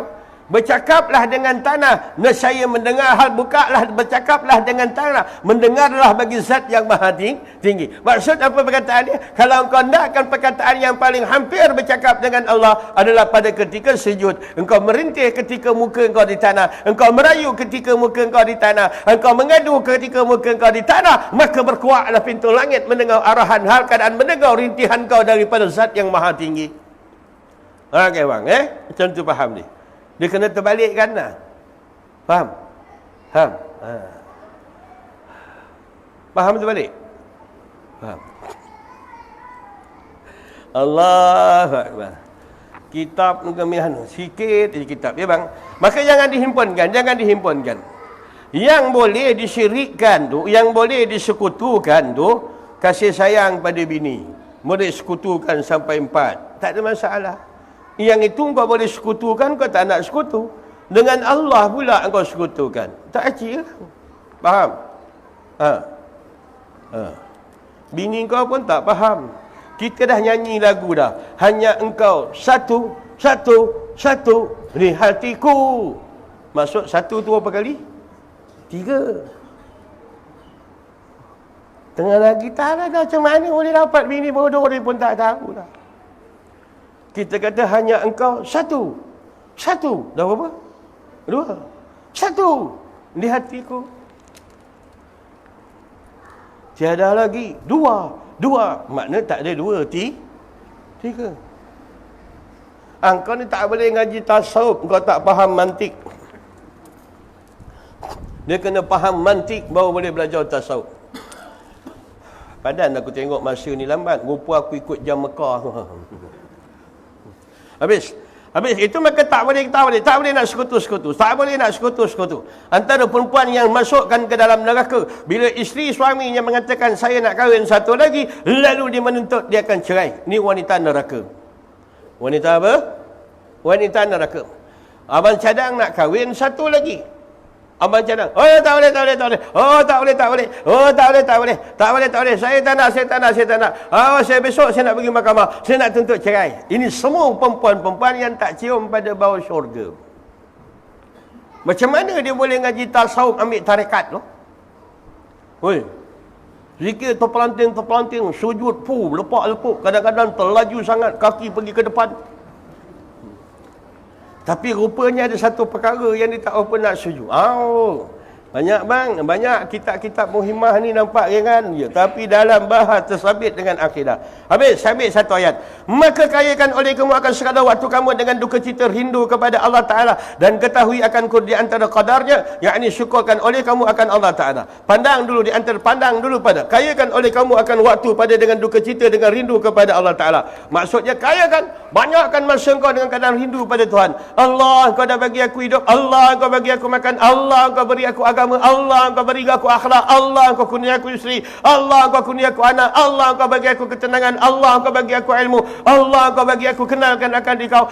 Terasa dalam keadaan betapa banyaknya jasa Tuhan, ihsan Allah kepada kita, maka kena timbulkan sifat rindu kita dengan Tuhan, keinginan bertemu dengan Allah. Keadaan keinginan dalam keadaan nak menjenguk kepada zat yang sentiasa, zat yang hal keadaan sentiasa menjalankan perjalanan hidup ni.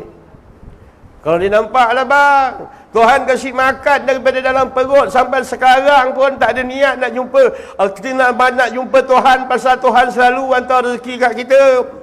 Bila takdir kata berlaku, hati senang susah, ni anugerah Allah. Suka duka ni anugerah Allah. Bukan di antara manusia kata dapat duit dia suka, dapat duit dia tak suka. Tak ada. Yang itu pun pilihan daripada Allah. Tapi kalau dah 60 tahun Allah tanggung, 60 tahun Allah curahkan nikmat, satu detik dan lahzah pun manusia tak pernah lepas daripada nikmat Allah. Macam mana hati dia punya sombong, tak nak pergi menjenguk Allah, tak ada keinginan untuk bertemu, rindu dan kasih kepada Allah. Berat tak bang? Maksudnya kita ni jenis orang kata hati, jenis manusia tak kenal budi tau. Jenis manusia apa dia? Jenis manusia tak kenal budi. Faham? Ya ayuhal insanu ma gharraka bi rabbikal karim allazi khalaqa fasawwaka fa'adalaka fi ayyi suratin ma syaa rakabak. Ayat tu. Ya ayuhal insan, hey manusia, Ma gharraka, apakah yang memperdayakan kau? Ma gharraka bi rabbikal karim, daripada berhadap kepada Tuhan yang maha mulia. Apa yang kau syakkan dunia sampai hati kau tak boleh berhadap kepada Allah? Allah tanya. Nak syak tengok apa? Bini 60 tahun. Syak lagi ke? Tadi aku tanya kau tak jawab. Kalau tengah-tengah makan, bila bini nak suap, bini kata, bang, dia ajak main mata dulu 15 saat. Bang, lepas tu dikuyukan mata dia. Rupa dia tak boleh buka. Kolu. Dia ajak kau main mata. Agak-agak kau rasa macam mana? Seronok. Dia ajak kau masa makan tu suap tangan kanan, tangan kiri pegang, sama-sama pegang. Ada lagi buat. Oi. Atau makan dekat meja, laga ke ibu kaki dengan ibu kaki. Tiba-tiba menjerit. Kenapa? Cagu apa dia? Ada? Tak ada lagi. Mararaka, apa benda yang kau seronok, yang kau terpedaya sampai terlupa hati kau nak berhadap kepada Allah. Engkau bangun tidur, Allah yang pansambung hak engkau. Keadaan kau sarapan pagi, Allah yang mengantar rezeki. Engkau tengok anak kau sehat, kurniaan Allah. Kau tengok bini kau pagi-pagi dah jogging daripada Tengkera sampai Muau. Semua nikmat Allah. Petang-petang tengok bini kau kat Jambatan Muau terjun, buat kuat gentang, gaya bebas, boleh berenang, exercise. Kadang semua nikmat daripada Allah seluruhnya. Apa lagi yang kau dah dalam seluruh, termasuk pada diri kita, saya peringatkan, dia merupakan lambaian-lambaian ketuhanan. Seluruh yang bergerak adalah lambaian Tuhan. Segala yang ada pada alam ini lambaian daripada Allah. Angin membicarakan sesuatu tentang Allah. Pokok yang berbuah bergoyang menandakan satu tanda ketuhanan. Langit yang bergubar, awan yang berarak, satu ketanda ketuhanan. Air laut yang masin, tanda ketuhanan tentang Allah. Seluruh watak manusia merupakan antara petanda ketuhanan Allah. Maraka, apa lagi yang hati manusia sombong, tak boleh nak berhadap bermusyahadah kepada Allah Ta'ala. Itu Tuhan tanya, maraka, apa dia? Kalau anak kau dah hantar tuition, panggil lagi guru bahasa Inggeris, ambil daripada England. Guru bahasa Arab, ambil daripada Arab. Anak entah.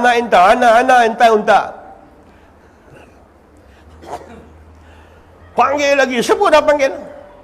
Tiba-tiba keputusan yang kau nak baca pun jijik. 7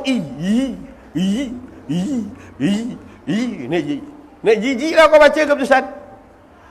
Dia pegang anak-adik, apa lagi yang kau tak boleh belajar? Apa lagi yang kau tak boleh belajar? Cikgu daripada London aku ambil, guru Arab daripada Iraq anak ambil, kasih sama entah. Apa macam anak ente macam bebal.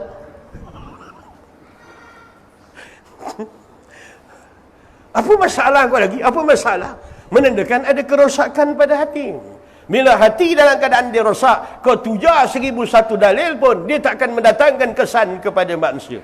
Maka rawat hati dulu. Hati itu dirawat, disental dia dengan istighfar. Lalu dikerahkan dia, diperahkan dia tadi dengan hal keadaan penyesalan yang betul-betul. Lalu dicuci balik segala kesan kotoran itu dengan titisan air mata di tengah malam. Bersihkan hati dulu. Cakap dengan Tuhan tengah-tengah malam. Ya Allah, aku dah umur 60 tahun. Ya Allah, bimbing aku ke arah Engkau. Ya Allah, pandu aku ke arah Engkau. Ya Allah, pilihlah aku. Ya Allah, tolonglah aku ibadat. Ya Allah, jauhkan aku daripada seluruh kasih selain daripada Engkau. Ya Allah, buanglah segala ingatan dalam hatiku barang yang selain daripada Engkau. Ya Allah, aku nak menyerah. Wa raja'na ilallah, aku nak kembali pada Engkau. Ya Allah, cakap macam tu lah. Oi,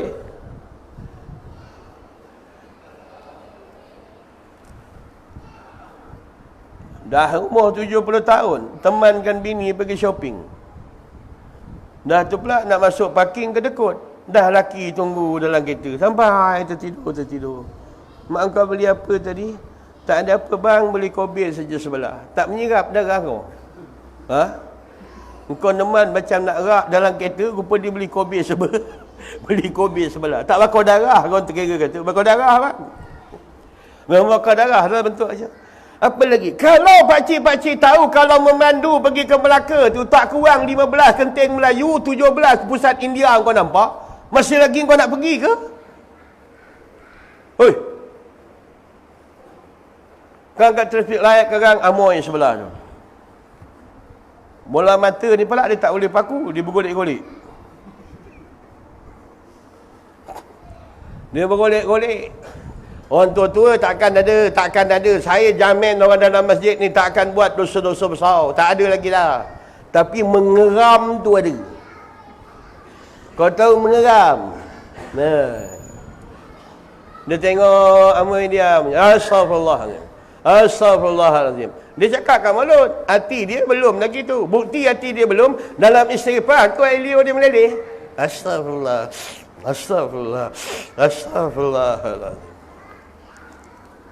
Betul-betul lah bang, dia kena betul-betul. Baik saya nasihat saya dan tuan-tuan, kita duduk sorang-sorang dalam kubur, nak berjuang sorang-sorang. Tanya kepada Abu Bakar, adakah kau takut di titian syirat? Tak. Adakah kau takut yaumil mahsyar? Tidak. Adakah kau takut pada hari menerima buku catatan? Tidak. Adakah kau takut pada hari ketika mizan? Tidak. Apakah yang paling menakutkan kau ya Abu Bakar? Maka jawab Abu Bakar Al-Siddiq, tidak ada yang paling mengerikan aku, kata Rasulullah Abu Bakar Al-Siddiq radhiyallahu anhu, melainkan ketika dalam kubur aku diputuskan daripada sahabat-sahabat, diputuskan daripada anak beranak, diputuskan daripada keriuhan manusia, aku diputuskan, melainkan seorang dengan seorang akan menjawab fitnah kubur. Bak kata undang-undang dunia, sebelum kau masuk dalam mahkamah tinggi, duduk dulu dalam tahanan reman 7 hari 10 hari dulu. Sebelum pergi yaumil mahsyar, pakcik-pakcik, sebelum naik mahkamah agung Allah Ta'ala, semua manusia akan masuk dalam tahanan reman bawah tanah. Bilik gelap, bilik soal jawab di situ. Siapa yang lepas pada tahanan reman, maka hal mudahlah urusan dia di mahkamah tinggi di yaumil mahsyar, tuan-tuan. Oi, tahanan reman ni kena bilik gelap, lubangnya sempit, kemudian dibalut pula kain kapan. Dah tu pula sebelum mati bergaduh dengan Bilal cerut kau yang memang tak lepas je baik. Sebab tu jangan bergaduh dengan pegawai syarak, kau faham? Kot besok kau mati, dia balut kau ketat dikasih. Memang tak ada harapan nak keluar ni. Dia cerut kau dia cerut. Orang tengok pegawai syarak cebokkan mayat selamba, relax. Rupa ada berodawai. Hari tu kau lawan, kau kutuk macam-macam pegawai syarak. Janganlah kau nak pergi kutuk-kutuk orang, berak kau dibasuhkan besok. Faham? Engkau punya tu dibasuhkan. Kau punya tu. Faham? Aku tunjuk macam tu, yang kau pergi tengok kau punya apa? Dia pegawai syarak, layan baiklah pegawai syarak, relax. Faham? Mana itu tahanan reman? Tahanan reman atas dunia pun saudara tak boleh jumpa. Tahanan reman atas dunia pun gelap. Tahanan reman soal siasat atas dunia pun kena soal siasat. Tahanan reman Tuhan di mana? Pakai syarat nak masuk dalam lokap tahanan reman Allah. Yang pertama pakai pakaian seragam, yakni kain putih. Kemudian tempat soal jawab dia bukan boleh duduk, celah liang lahat. Lepas daripada tu tutup dengan papan daka. Nak takut tanah jatuh ke bawah, tutup lagi dengan daun. Lepas tu timbul pula. Kemudian bapa dia meninggal, tinggal timbul. Anak pula tukang tanam. Kemudian anak orang kata mempatkan tanah. Anak pun pijak le kepala bapak dia di bawah tadi. Pijak. Padahal kepala bapak dia di bawah tu. Apa yang kau nak hormat lagi? Dia mati pun nak dia pijak kepala dia. Nak pastikan apa dia pakcik? Jangan pergi jauh-jauh. Kalau nak bayangkan mahsyar tak ada gambaran. Nak bayang ketitian syirat kang macam-macam. Kau terbayang jembatan KT bagai kang. Nak bayangkan mizan kang macam-macam dacing kau tengok. Dacing dah tak ada. Padahal nak bayangkan ini kang macam-macam yang kau fikirkan. Sekarang pakai dacing di kita, tak ada timbang-timbang macam tu lagi dah. Faham? Jadi orang muda-muda ni tak dapat nak bayangkan dacing. Dacing dah terhapus.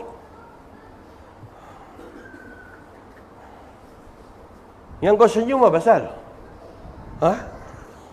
Jadi apa yang paling dekat pakcik nak kena bayangkan, sebelum naik Mahkamah Agung Ketuhanan di Yaumil Mahsyar, semua umat Muhammad pasti akan dikenakan soal, dikenakan tahanan reman. Sekurang-kurang orang yang beriman dikena soal siasat 3 hari fitnah kubur, orang kafir sekurang-kurang 7 hari fitnah kubur. Kena. Bahkan setiap daripada umat aku tidak akan lepas daripada himpitan kubur. Adakah semuanya kena ya Rasulullah? Ya, kata Rasulullah. Hatta daripada aku pun, kata Nabi. Bagaimana keadaannya ya Rasulullah? Tanah itu akan menghempit, kata Rasulullah. Dia dengan 2 cara. Ada kalanya orang yang beriman, dia akan hempitnya orang itu tadi seperti mana dakapan seorang ibu kepada seorang anak. Ataupun di antara dakapan yang kedua, dicantumkan kedua-dua tebing. Maka berselisihlah selangkah kamu tikam menikam antara satu sama lain. Mengisyaratkan Rasulullah jari dia begini selangkah manusia kena dia hal dihempit tanah pada ketika itu. Tuan-tuan tengok cerita luar negara apa yang dia orang viralkan. Kisah budak umur 6 tahun 7 tahun. 7 tahun, 6 tahun, 7 tahun. Budak perempuan, tuan-tuan, dia boleh ikut mak dia qiyamul lail, boleh ikut mak dia baca Quran. Anak keturunan Arab. Cantik budak dia. Bila dia meninggal dunia, muka dia punya bersih. Lepas daripada beberapa purnama. Lepas daripada 3 bulan, lalu bapak dia tidur bermimpi. Bapak dia tidur bermimpi, mimpi supaya dalam keadaan pindahkan kubur dia pada ketika itu.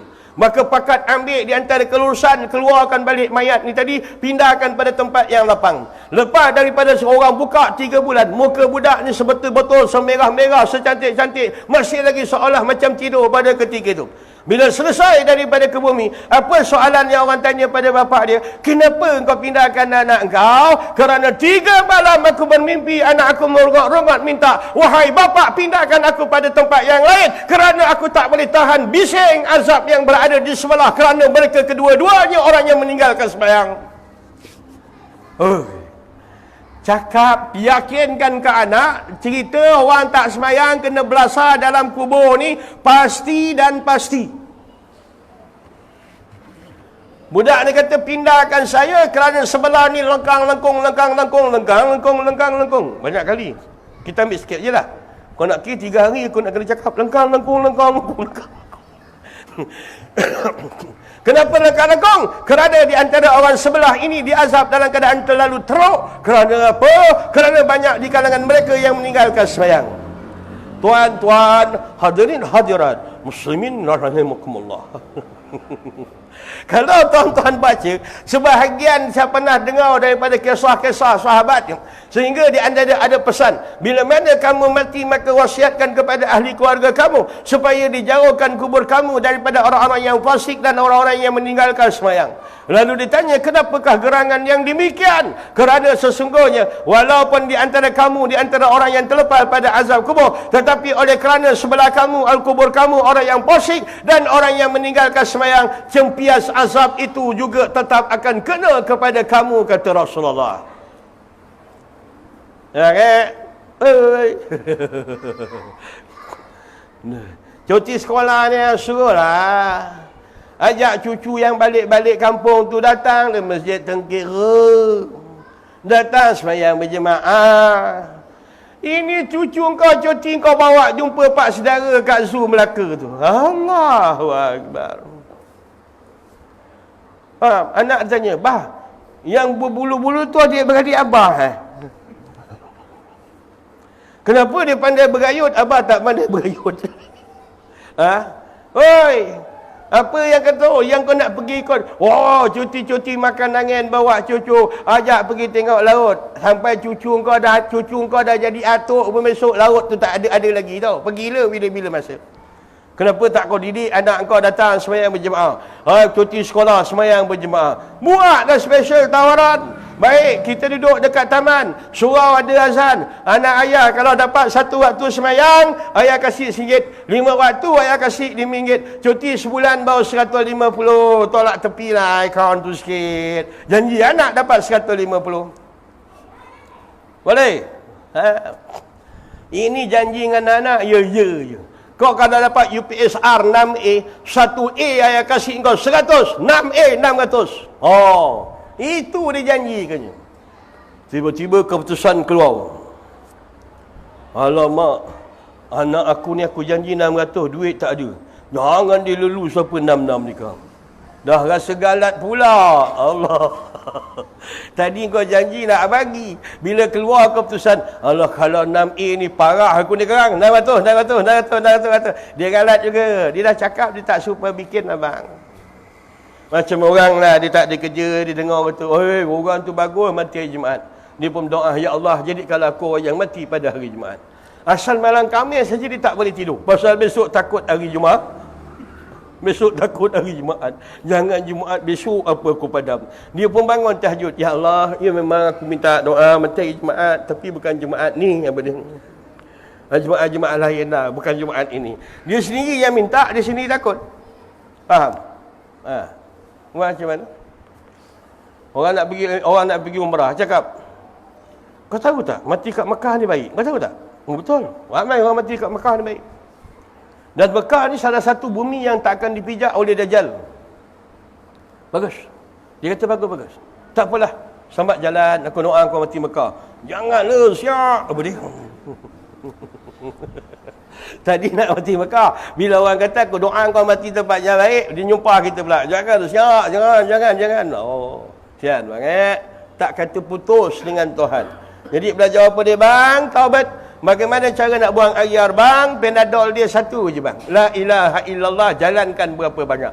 Allahu Akbar. Bismillahirrahmanirrahim. Baru masuk Malik Yaumiddin. Dah teringatkan macam-macam. Ada lagi air. Maka alat penolak dia banyakkan tahlil. La ilaha illallah. La ilaha illallah. Kau jangan menengking kuat-kuat. La ilaha illallah. La ilaha. Ilaha dah masuk. Tak boleh. Dia longgar je. La ilaha illallah. Masuk dalam. La ilaha illallah. Faham? Atas dalam alif tu ada satu lagi tanda fathah. La ilaha illallah. Bila dia dah steam kan? La ilaha illallah. La ilaha illallah. La ilaha illallah. Maka mana gugur satu huruf kata Rasulullah, takkan ada pada tempat huruf itu melainkan digantikan oleh syaitan. Baik. Ada satu kisah yang terbaru yang saya sendiri dapat aduan 2 bulan lepas. Kisah orang ni dia belajar kitab Photostat. Dia belajar Photostat. Kemudian dia beramal sampai dia dapat satu bisikan, satu ketika dapat bisikan yang kuat. Bila saya kata kau datang sini, kau ikut 1-2 kuliah, kau dengar dulu panduan. Tak payah Ustaz, saya dah ada penasihat dalam. Tak apa, silakan. Sampai satu ketika je tuan-tuan, dia bangun pagi itu saya tengok ada dia bagi tahu saya, dia kata Ustaz, apa yang saya dapat semua dah dapat, kata dia. Apa bukti dia? Saya kata dia dapat. Dia kata dekat tangan anak-anak saya satu keluarga ada tulis kalimah la ilaha illallah. Bangun pagi anak beranak ada pada ketika itu. Ni kisah budak ni. Saya kata tak syukur, kalau betul dia syukur. Boleh kau ambil gambar anak kau, tangan anak kau, tangan bini kau, tangan kau sendiri, kalimah tu hantarkan kat aku. Dia hantar kat saya. Dia hantar daripada gambar, dia hantar pun jauh gambar kan. Lambat masuk. Kita potong. Dah masuk.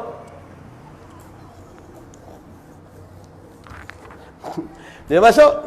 Saya pun zoom. Gambar tu saya zoom. Dia kata la ilaha illallah. Bila saya zoom, rupa syaitan malam tu tulis tangan anak beranak dia apa dia? La ilaha Allah. Tiada Tuhan Allah. Bila saya zoom, hantar balik perkataan tu dekat dia. Kau dah terkena perangkap dengan syaitan. Bukan la ilaha illallah. 5 tangan anak beranak bini kau semua dia tulis la ilaha Allah. Tiada Tuhan Allah. Bang banyak kan lah tengah-tengah malam. La ilaha illallah. La ilaha illallah. La ilaha illallah. Jogetlah bang. Goyang-goyang. Dia kena goyang. Menyebut nama Tuhan ni macam pokok, kata ulama. Apabila makin dapat nikmat angin, makin kuat goyang. Makin dapat di antara nikmat kau di antara hal keadaan, makin kuat lagi daripada tiupan anugerah tajalli daripada Tuhan, lagi kuat daripada antara hati kau, lebih kuat di antara goyang kau. La ilaha illallah. Benamkan, tengokkan jantung tu, sematkan Allah, kalimah Allah dalam tu. La ilaha illallah. La ilaha illallah. Okey. Besok sembahyang, Allahu Akbar, dapat khusyuk cantik, tak ingat apa. Rakaat kedua masuk pula macam-macam ingatan. Kenapa Ustaz? Pasal kau buat 100. Engkau buat 100 berapa lama kau nak tahan? Oi, dah 60 tahun balon ribu bai. Balon ribu. Oi, orang tua-tua. Tak ada main 100 lagi dah. Zikir aja dah. La ilaha illallah. La ilaha illallah. La ilaha illallah. Macam tu dia. Duduk dalam bilik, khalwat seorang-seorang. Jangan kasih bini masuk bilik tu. Jangan gelap sangat, samar-samar. Kau jangan pasang lampu kelip-kelip. Kan kejap-kejap tu tengok. La ilaha illallah. Pasang samar-samar. Baiklah, rasa tunduk serekup dengan serban, rasa hal keadaan zahir batin bawah tilik Allah, pandang bahawa seluruh yang berlaku bukan di antara kehendak engkau, dia pilihan daripada Allah. Maka engkau berzikir atas tiket apa? Raikan pilihan daripada Allah. Lepaskan mudda'i haula dan kuah engkau. Engkau memang tak ada daya berzikir dan tak ada daya nak melakukan sesuatu, tak ada kekuatan nak menolak maksiat melainkan pertolongan Allah. Serah. La ilaha illallah. La ilaha illallah. Tak ada. Melainkan sabit kata, tak ada kehendak aku melainkan kekuatan Allah. Tak ada kehendak aku kekuatan aku melainkan kekuatan Allah. Tak ada tapi kan la ilaha illallah, la ilaha illallah. Buat abang. Kata satu malam 1000 pun 1000 tak panjang, tak lama bang, lebih kurang 1 jam lebih sikit bang. Ajak bini sekali. Kau ke pasar malam, kau pergi dorang, zikir kau seorang-seorang, bawa dia. Wah. Macam mana nak mula pula zikir ni? Baca Abdul Zikri fa'lam annahu la ilaha illallah haqqan sidqan la ilaha illallah afdalu ma yakulu abdu la ilaha illallah la ilaha illallah. Alah, saya tak gerti pula ustaz nak baca tu. Angkat jari macam ni, ikut mak kau. 1, 2, 3. La ilaha illallah, la ilaha illallah, la ilaha illallah. Tak payah nak ngapa-ngapa. Kan sebab tak tahu itu kau tak berzikir lagi bini. Dah nak berhenti pula payah. Macam mana? Kalimatun haqiqah alaihi wa ya nafsu insyaallah taala minal aminin. Saya tak kerti baca dah. Tak kerti baca pula. La ilaha illallah. Sudah. Habis. Oi. Cakap macam tu je. Kena bukan bertengking bini, dah 70 tahun memang masalah trouble. Apa dia? Sudah. Baru dia berhenti. Kalau tak berhenti juga, engkau zikir sampai lusa bangun. Istighfar jalan 70, tahlil buat berapa banyak. Bangun kalau boleh nak jernih lagi, dah bangun, mandi, nak mandi. Yang tua-tua niat pendek, yang muda-muda niat panjang. Faham Yang tua-tua niat pendek, saja-saja mandi. Yang muda niat panjang, sahaja aku mandi. Terus, la ilaha illallah, la ilaha illallah. Kalau orang tarekat ni tuan-tuan, dia beli tasbih 10, dia santumkan 1, jadi 1000. Sekali dia berzikir, tarik sampai 2 sop. Time dia berzikir, dia dah mengantuk, dia pandang tasbih itu datang. La ilaha illallah, la ilaha illallah, la ilaha illallah. Dah cukup 500, berbelit pula. Dah berhenti, betulkan belit tasbih pula lagi pula. Allahu Akbar. Dah tua-tua ni jangan berkira lah dengan Tuhan. Tuhan tak berkira dengan tuan-tuan. Tuan-tuan fikirlah selagi ada mood tu zikir. La ilaha illallah, la ilaha illallah, la ilaha illallah. Bila tengok bini kau lentuk tengking. La ilaha illallah, ilaha illallah, la ilaha illallah. Faham? Ikut boleh? Kanan, bawa kiri. Jantung sebelah kiri. Tarik nafas, tahan kuat-kuat. Dia berdegup sebelah kiri, matikan kalimah Allah dalam tu. La ilaha illallah. Kalau kau tarik sebelah kanan, dia berhenti sebelah kanan tu, baik kau tak payah berzikir. Kau bukan manusia. Pasal jantung sebelah kiri. Habis. Berhenti sampai Mekah dah pukul 4.30 baik.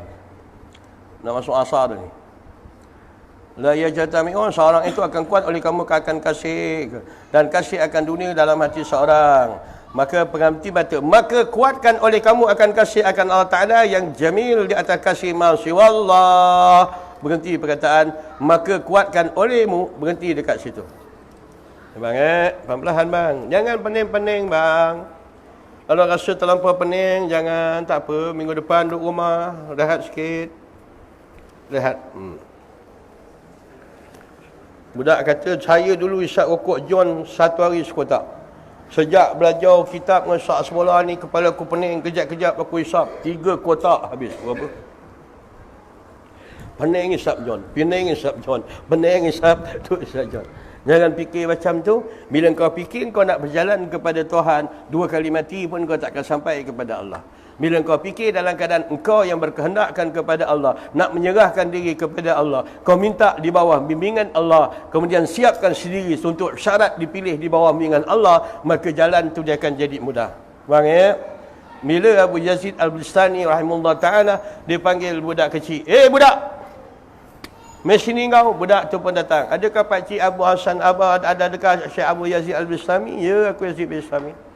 Kata budak tu, Pakcik tolong doakan saya. Doa apa benda kena. Pakcik ada buat silap dengan Tuhan. Bila Allah Ta'ala, bila Pakcik tanya pada Tuhan bagaimana nak settle case, maka jawab, kata suara mengatakan, kau bertawassul dengan nama Syekh Abu Hasan Al-Kharqani. Siapa dia? Budak kecil tu nama dia Abu Hasan Al-Kharqani. Masa Syekh Yazid Al-Bustami dengan keadaan terlanggar sesuatu, dengan hal keadaan tergelincir sikit hubungan dia dengan Tuhan, lalu Allah Ta'ala kata bahawa anda ini engkau nakkan bahawa perjalanan ini di hal keadaan nakkan seolah-olah mengatakan nakkan selesaikan persoalan ini, maka bertawassullah kamu dengan Abu Hasan Al-Kharqani.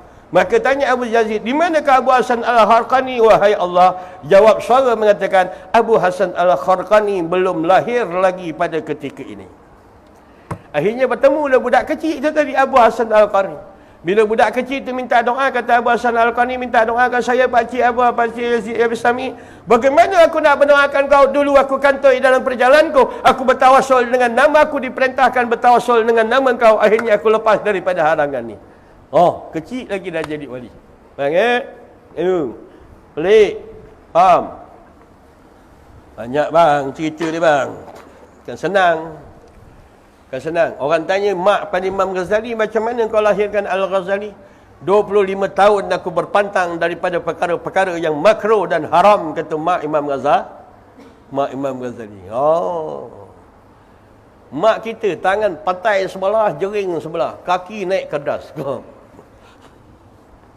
Makan pula ayam, janji pasar raya murah. Tak kisah le, kafir tak kafir. Janji kat pasar raya, dia murah. Tak kisah le, tak kisah le. Jalan sapu. Mengenai itu dia dapat anak. Ni macam.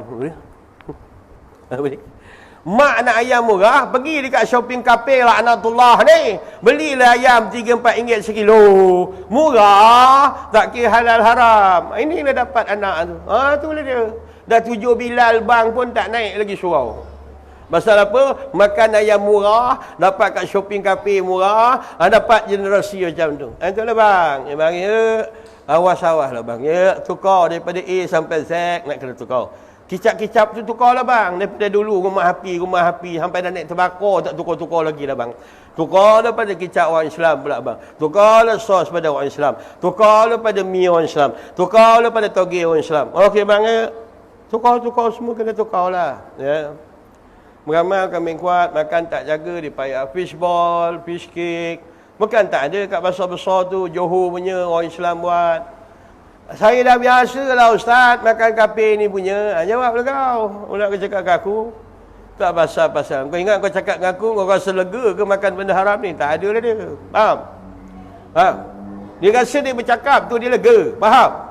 Dia ambil sistem tu ada dalam Yahudi, dalam Nasrani. Orang Yahudi ni kalau dia buat dosa, dia buat silap, dia tertinggal satu hukum, dia pergi minta maaf dengan padri. Padri akan hampurkan dosa dia.